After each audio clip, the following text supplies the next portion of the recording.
Okay guys, this is it, pancit. And let's try it.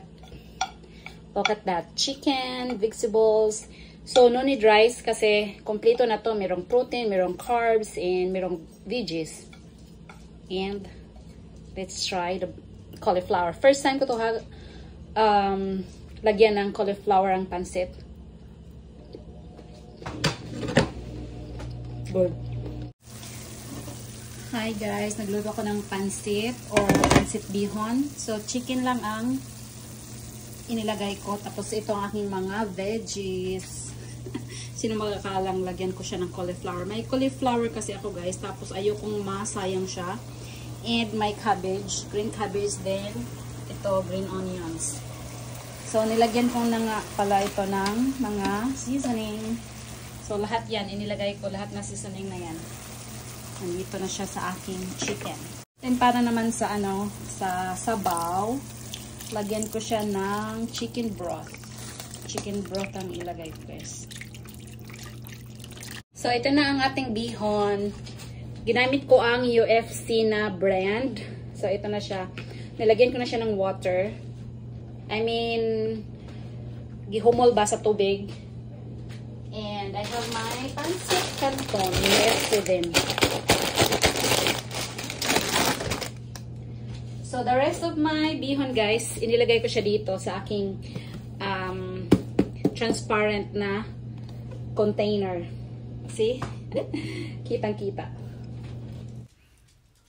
Ilagay na natin ang ating mga sangkap. Inuna ko, guys, ang ating pancit bihon or bihon.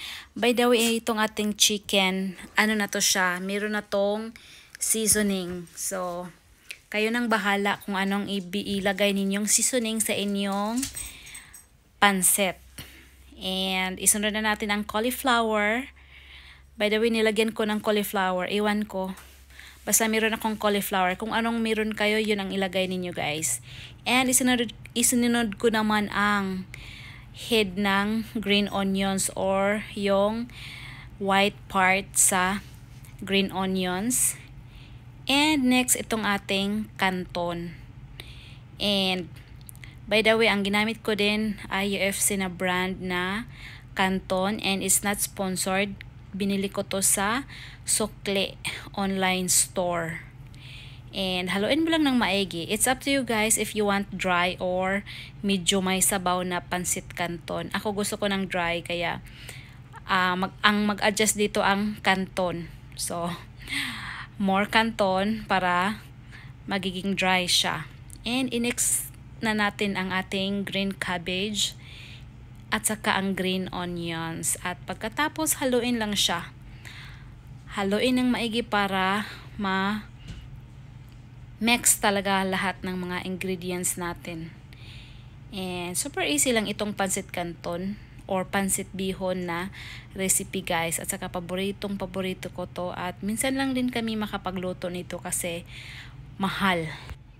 Mahal mag-order online sa mga sangkap guys. Kaya minsan lang ito. And ito na ang ating paboritong pancit canton or pancit bihon. Thank you for watching guys and see you in my next vlog.